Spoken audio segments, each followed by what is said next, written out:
129 জন যাত্রী নিয়ে মাঝ আকাশে বিমানটি হঠাৎই প্রবল ঝড়ের মধ্যে গিয়ে পড়ে।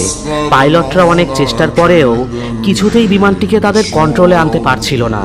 কি হয়েছিল এই 129 জন যাত্রীর সাথে?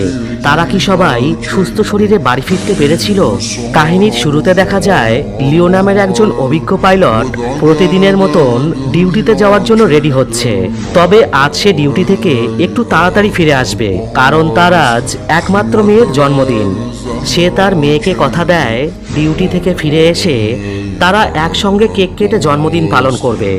এরপর লিও এয়ারপোর্টে এসে পৌঁছায়। সেখানে সে জানতে পারে আজ তার কো পাইলট কাই নামের একজন ছেলে, যে কিছুদিন আগেই এখানে জয়েন করেছে। এছাড়া তার থার্ড পাইলট হিসাবে দায়িত্ব পালন করবে ওয়াং নামের একজন। এরপর বিমানটি চালু করার আগে পাইলটরা আবহাওয়া এবং অন্যান্য বিষয়গুলো ভালো করে চেক করে নেয়। অন্যদিকে ফ্লাইটের এয়ার হোস্টেসরা বিমানের মধ্যে লাইট, অক্সিজেন, খাবার সহ সবকিছু খুব ভালো করে পরীক্ষা করে সকল যাত্রীদের বিমানে ওঠার অনুমতি দিয়ে দেয়। এরপর বিমানটি তার যাত্রা শুরু করে। এদিকে বিমানের ভিতরে একজন যাত্রী তখনও ফোনে কথা বলছিল। এজন্য এয়ারক্রু তাকে ফোনের সুইচ অফ করতে বলায় লোকটি তার সাথে তর্ক করতে থাকে। কিন্তু তখন সিনিয়র এয়ার হোস্টেস এসে পরিস্থিতি সামলে নেয়।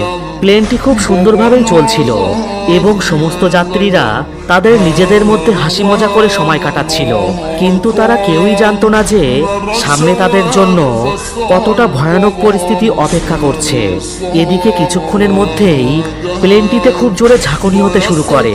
তখন পাইলট লিও কন্ট্রোল রুমে যোগাযোগ করে জানতে পারে যে খারাপ আবহাওয়ার জন্য এরকমটা হচ্ছে। এজন্য পাইলট কন্ট্রোল রুমের কাছে অনুমতি নিয়ে প্লেনটিকে আরও উচ্চতায় নিয়ে যায়, যাতে করে সেখানে বাতাসের গতি কিছুটা কম থাকে।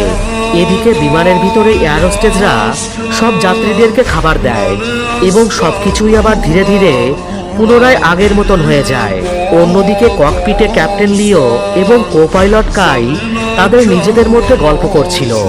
এমন সময় লিও অদ্ভুত একটা শব্দ শুনতে পায়, আর সে লক্ষ্য করে প্লেনের সামনের উইন্ডশিল্ডে ফাটল ধরেছে। এটা দেখে তারা বুঝতে পারে যে এই ফাটল ধরাটা একদমই ভালো লক্ষণ নয়। তাই তারা দ্রুত এই বিষয়টি কন্ট্রোল রুমে জানায়। কন্ট্রোল রুম থেকে বলা হয় বিমানটিকে আরও উপরের দিকে নিয়ে যেতে, যাতে করে বাতাসের চাপটা একটু কম হবে।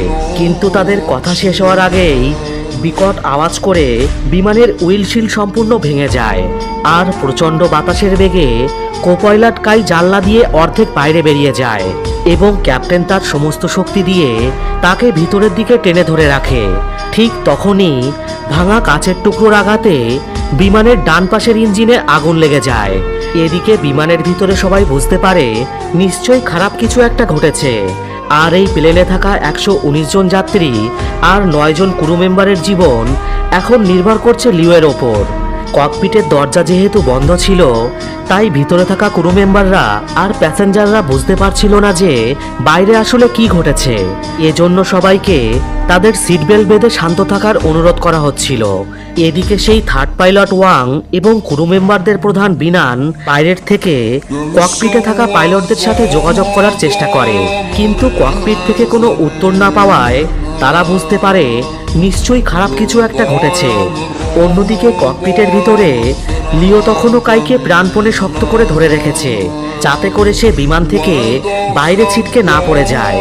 কিছুক্ষণ পর লিও আস্তে আস্তে কাইকে ছেড়ে দিয়ে তার নিজের আসনে চলে আসে আর প্লেনের কন্ট্রোল নিজের হাতে নিয়ে দ্রুত কন্ট্রোল রুমে যোগাযোগ করে। তবে ঠিক ওই সময় তারা একটা বরফে ঢাকা পাহাড়ের ওপর দিয়ে উড়ে যাচ্ছিল, তাই সামান্য ভুল হলেই তারা সোজা গিয়ে পাহাড়ে ধাক্কা খাবে। তখন হঠাৎই প্লেনটি ডান দিকে অনেকটা ঘুরে যায়, আর এজন্য যাত্রীরা সবাই একপাশে চলে যেতে শুরু করে। এই ঘটনায় যাত্রীদের মধ্যে এবার পুরোপুরি আতঙ্ক ছড়িয়ে পড়ে, আর তারা তাদের সিট বেল্টগুলো আরও শক্ত করে বেঁধে নেয়। এদিকে বিমানের ক্রু মেম্বাররা তাদের জীবন বাজি রেখে তখন সেখানে থাকা বয়স্ক আর বাচ্চাদের সাহায্য করতে থাকে। অন্যদিকে ক্যাপ্টেন লিও বিমানের নিয়ন্ত্রণ ফিরে পাওয়ার জন্য আপ্রাণ চেষ্টা করে যাচ্ছিল।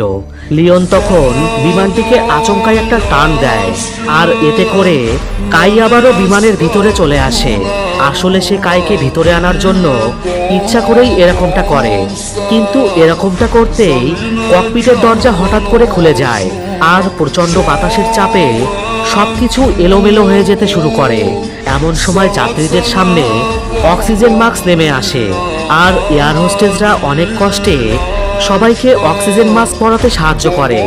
এরপর ওয়াং অনেক চেষ্টা করে ককপিটের ভিতরে চলে আসে।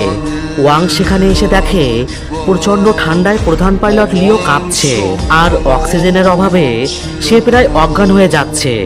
এটা দেখে ওয়াং দ্রুত লিওয়ের মুখে একটা অক্সিজেন মাস্ক দিয়ে দেয় এবং কোনো মতে সুইচ চেপে বিমানটিকে আরও নিচুতে নিয়ে যায়। এদিকে কন্ট্রোল রুমের সাথে